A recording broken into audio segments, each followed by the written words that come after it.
할렐루야. 서로에게 평강의 복을 기원하는 마음으로 샬롬 인사 나누시기 바랍니다. 샬롬. 오늘이 2012년도 마지막 수요 예배입니다. 오늘 수요 예배에 참석하신 분들은 유종의 미를 거두시게 된 겁니다. 잘 오셨습니다. 우리가 디모데전서 말씀을 상고해 나가고 있는데 디모데전서 4장 12절 말씀 같이 읽겠습니다. 12절 말씀 시작. 누구든지 내 연소함을 업신여기지 못하게 하고 오직 말과 행실과 사랑과 믿음과 정절에 대하여 믿는 자에게 본이 되어. 누구든지 내 무엇을 업신여기지 못하게 하라고요? 연소함을 업신여기지 못하게 하라. 제가 동부에서 목회를 시작하였을 때 주일 예배 시간에 장로님들이 저를 위해서 기도할 때는 꼭 젊은 종을 위해서 기도를 했었습니다. 어느새 세월이 흘러가지고 저를 보고 젊은 종이라고 하시는 장로님들이 안 계셔서 좀 시원섭섭합니다. 아마 얼마 있지 않아서 주의 노종을 위해서 기도할 때가 오지 않겠는가. 제가 우리 교회 남사공선교회 송년 모임이 있어서 초대를 받았어요. 그래서 사공선교회 가서 제가 우리 형님들 모임에 왔구나, 그런 마음으로 제가 참석을 해서 다 연배가 저보다 높으신 분들 사이에 있는 것처럼 그런 마음을 갖고 있었는데 갑자기 최종원 목사님이 나와가지고 오늘 이렇게 번쩍거리는 장식도 입고 하니까 꼭 목사님 회가변에 온 것 같다고.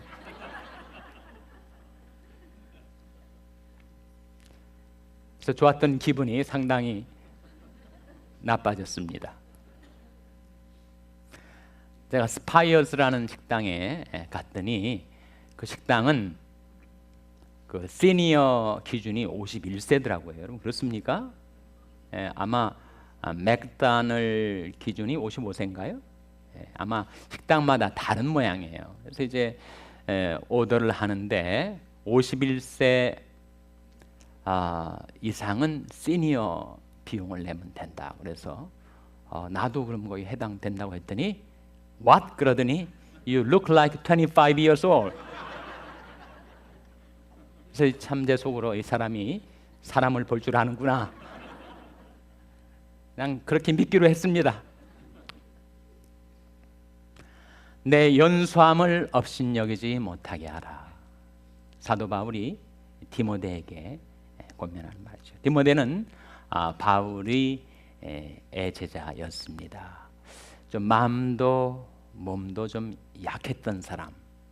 그래서 자꾸 이 소화기관에 문제가 생겨가지고 위장병이 있었는지 너 자꾸 물만 마시지 말고 포도주 좀 쓰라, 그렇게 바울이 디모데에게 권할 정도로 몸도 약하고 마음도 좀 약한, 심약한 사람이 아니었겠는가. 그 당시 초대교회 얼마나 거친 풍토에서 복음을 전하고 목회 사역을 하기가 쉽지 않았겠죠. 그래서 바울이 당부하기를 누구든지 내 연소함을 업신여기지 못하게 하라.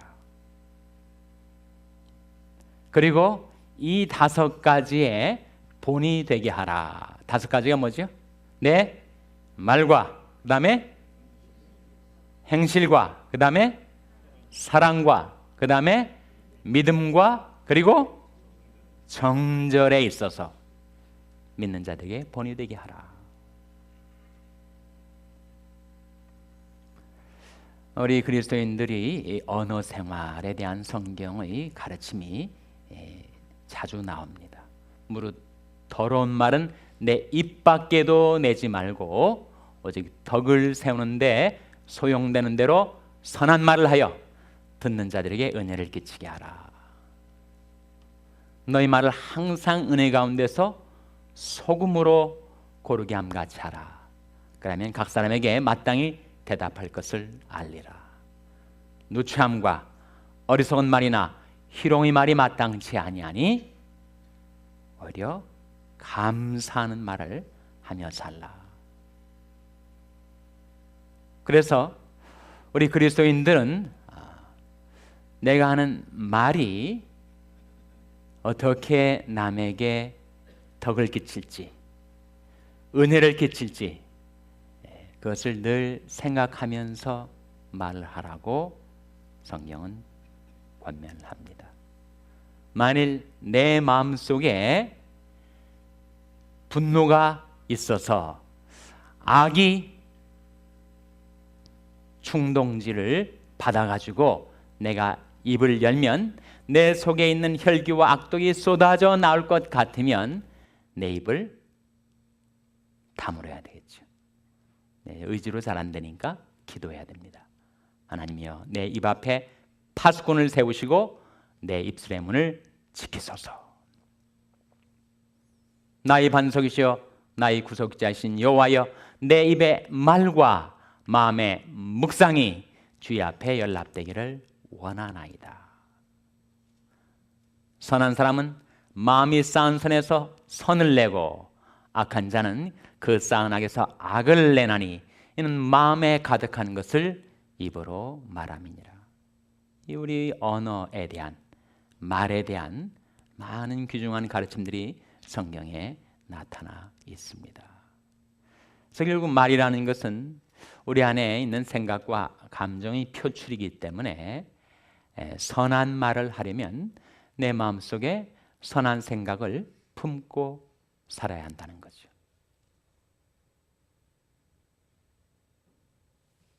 마음에 선한 생각을 품고 사는 사람은 갑자기 상황이 바뀌어져서 내 속에 있는 그 생각과 감정이 드러나게 될 때 선한 사람은 마음에 쌓은 선에서 선을 내고 악한 자는 그 쌓은 악에서 악을 내나니 이는 마음에 가득한 것을 입으로 말합니다. 그래서 결국 말은 마음에 달려 있다는 거죠. 우리가 말을 아주 잘 하려고 생각하며 살아가지만 말을 잘 하는 것보다 더 중요한 것은 옳은 말, 선한 말, 은혜를 끼치는 말, 덕을 세우는 말, 그런 말을 우리가 하고 살 수 있다면 우리는 다른 믿는 자들에게 본이 될 수가 있겠죠. 그 다음에 행위, 행실이 나타나고 있습니다. 결국 우리들이 삶은 행동을 통해서 드러나고 열매를 맺게 되는 것이기 때문에 내가 범사에 주의 법도를 바르게 여기고 모든 거짓 행위를 미워하나이다. Truly, I direct my steps by all your precepts. 내가 행동을 할 때 내 생각대로 임의대로 하려 하지 않고 하나님의 말씀은 이 상황에서 나에게 어떻게 행동할 것을 요구하시는가, 그것을 생각하고 내가 행동을 할 수 있다면 얼마나 우리 삶이 놀랍게 변화될 수가 있겠습니까? 그리고 세 번째가 뭐죠? 사랑. 너희 모든 일을 사랑으로 행하라. 성경 우리에게 권면하고 있습니다. 너희 모든 일을 사랑으로 행하라. 그 다음에 네 번째가 믿음입니다. 깨어 믿음에 굳게 서서 남자답게 강건하여라. 우리가 살고 있는 세상이 워낙 험해서 우리가 심령이 너무 유약해지면 우리는 하나님의 백성답게 살질 못합니다.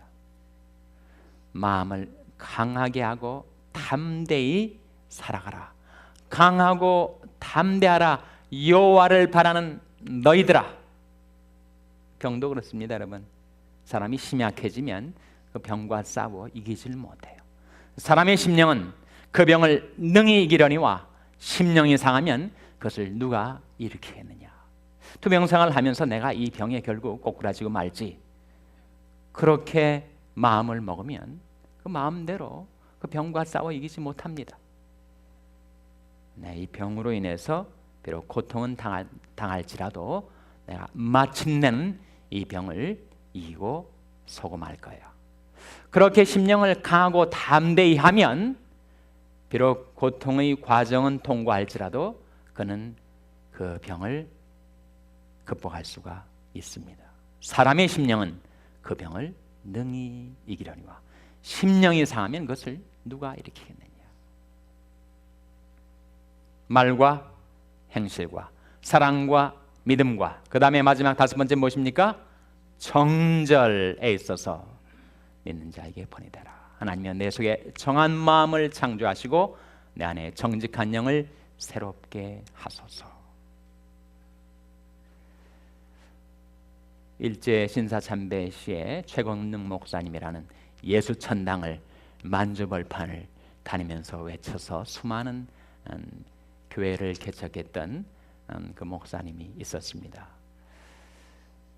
그래서 그의 신앙적인 이름이 최권능 목사라고 일컬어진 목사님이 계셨어요.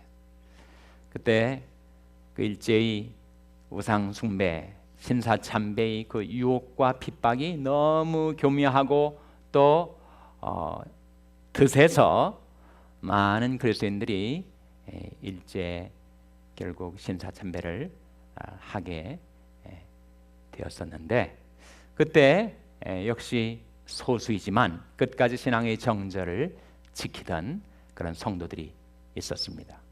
근데 최권능 목사가 그런 말씀을 하셨다고 하죠. 고무신에 구멍이 나면 그의 진창을 밟으면 진창이 들어오고 그리고 더러운 것을 밟으면 그 구멍을 통해서 더러운 것이 들어오게 된다.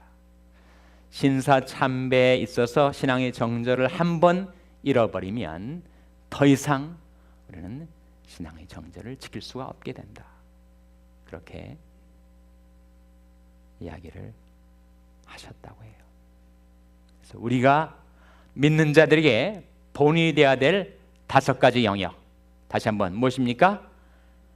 말과 행실과 사랑과 믿음과 정절에 있어서 믿는 자들에게 본이 되라. 우리 생활의 변화를 촉구하는 말씀이죠. 우리 생활의 변화는 내가 그렇게 마음 먹는다고 내 의지력을 사용해서 그렇게 변화가 되지 않습니다. 우리 의지력은 내 인격과 삶의 변화를 가져오기에는 동력이 딸리기 때문에 그러면 그런 변화의 동력을 우리가 어디에서 얻을 수가 있는가? 바로 13절 말씀에 나타나 있습니다. 13절 말씀 같이 읽겠습니다. 시작. 내가 이를 때까지 읽는 것과 권하는 것과 가르치는 것에 창념하라. 세 가지. 내가 이를 때까지 이 세 가지에 창념하라. 무엇입니까? 읽는 것과 권하는 것과 가르치는 것에 창념하라. 창념하라는 말은 거기다 마음을 딱 붙이란 말이죠. 그것에 집중하란 말이죠. 그것에 헌신하란 말입니다. 세 가지. 읽는 것. 이 읽는 것은 물론 이 성경의 문맥에서는 퍼블릭 리딩을 말합니다. 하나님의 백성들이 함께 하나님 앞에 예배드리러 모였을 때 그때 하나님의 말씀을 공적으로 낭독하는 것을 말해요. 그러나 동시에 그것은 우리 각 개인이 신앙생활 속에서 내가 과연 어떻게 성경을 읽고 살아가는가 그것을 돌아보게 해주는 말씀이죠. 여러분 어떻습니까? 금년 한 해 연초에 세웠던 성경 읽기 계획을 한 몇 % 달성하신 것 같습니까? 네, 금년 한 해 동안은 내가 꼭 성경을 한번 일독을 하겠다 그렇게 작정하신 분들은 이제는 한번 평가하실 때가 된 거죠. 과연 몇 % 목표 달성을 했는가?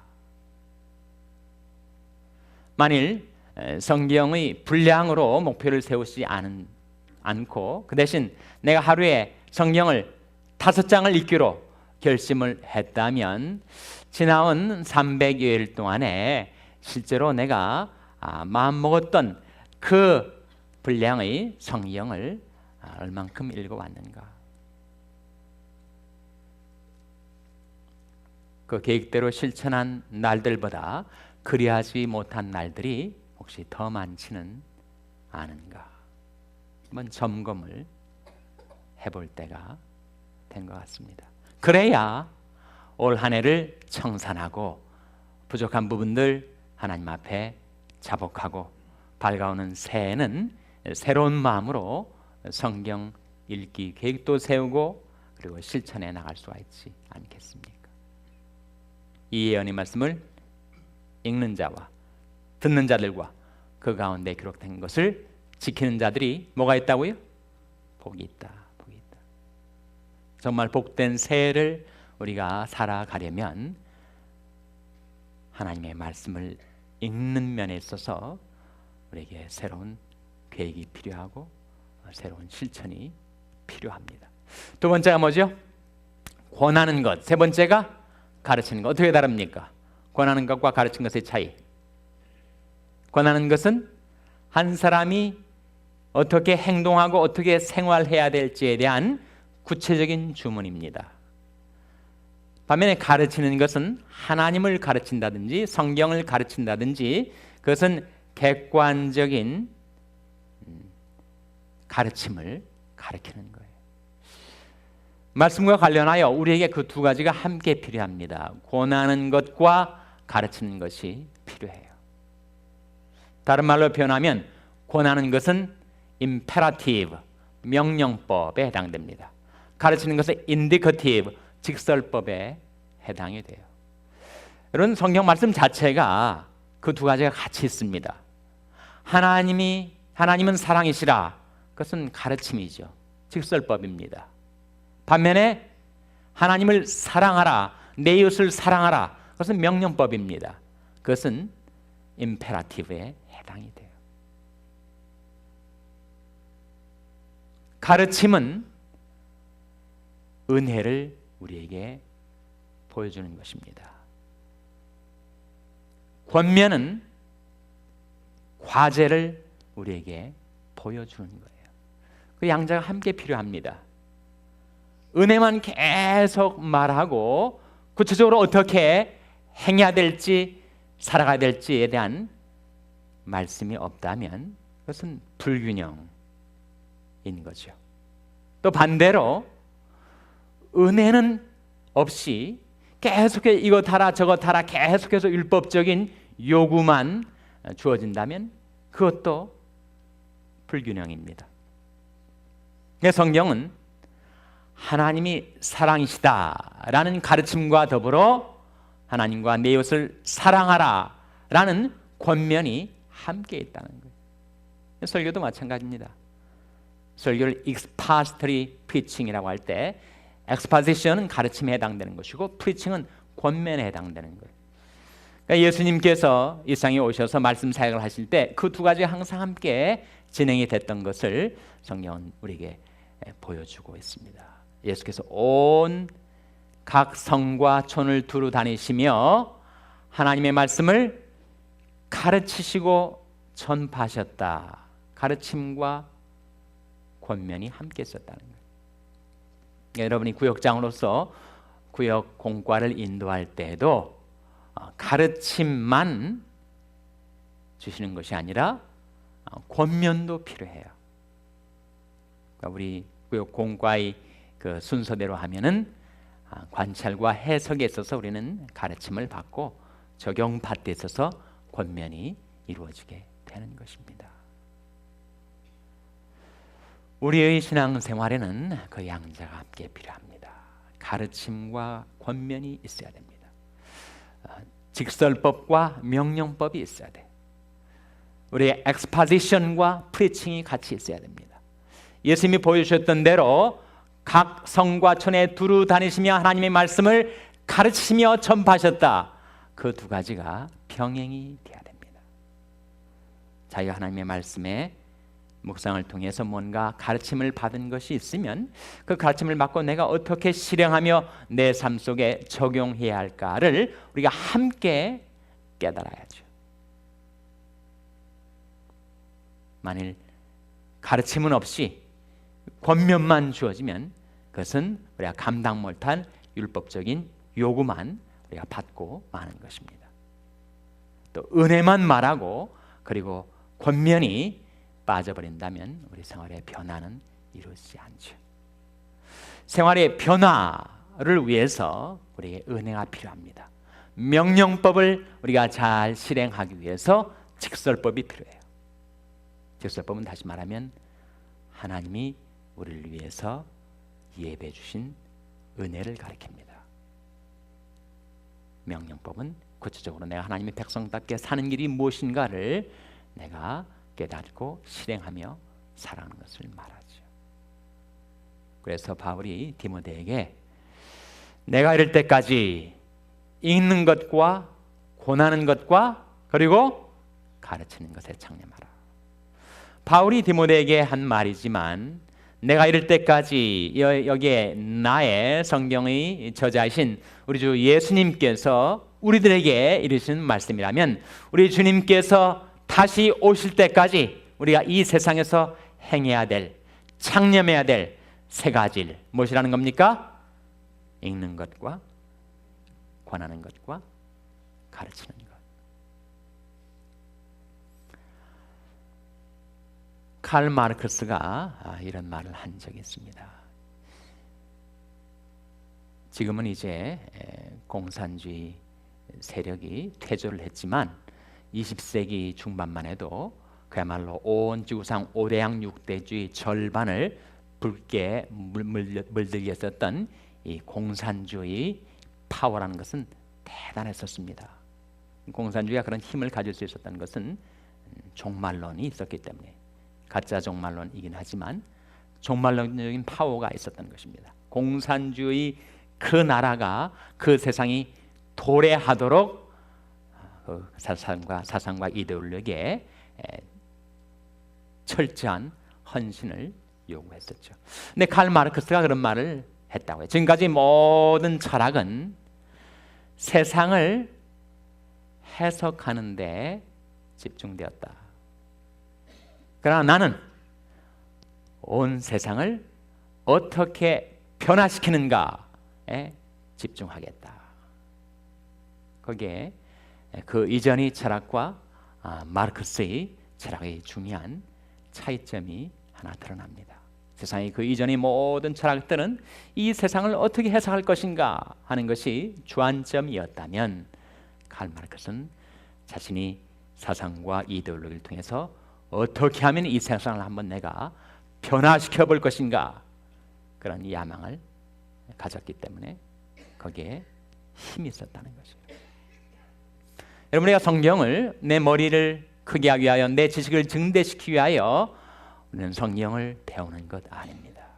성경이 우리에게 주어진 목적은 어떻게 하면 내가 변화될 수 있을 것인가, 내 인격과 삶이 하나님의 말씀의 동력으로 어떻게 변화를 입을 수 있을 것인가, 그것을 위해서 주어졌는데 바울이 디모데에게 권면했던 것처럼 우리 스승 되신 주님께서 우리에게 권면하신 바 우리에게 변화되어야 될 5가지 삶의 영역, 말과 행실과 사랑과 믿음과 정절, 여기에서 변화를 내 의지력으로 이루는 것 아니고 하나님의 말씀 속에 담아놓으신 변화의 동력을 힘입어서 우리가 변화를 입을 수가 있다는 거죠.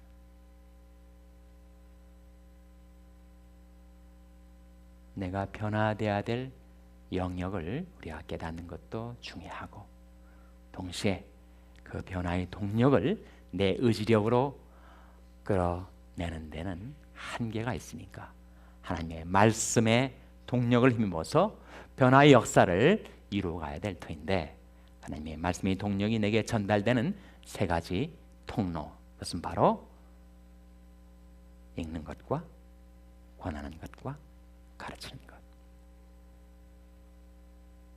그래서 이 해 마지막 수요예배 참석한 여러분, 올 한 해는 그 일에 있어서 내가 여러 가지 부족하고 실수도 많이 하고 실패와 좌절을 겪었을지라도 밝아오는 새해는 내가 변화해야 될 삶의 5가지 영역에 말씀을 통해서 주어지는 변화의 동력으로 읽는 것과 권하는 것과 가르치는 것에 창념하게 되시기를 주님의 이름으로 축원합니다. 기도하시겠습니다. 오늘 말씀을 기억하며 우리 기도할 때 하나님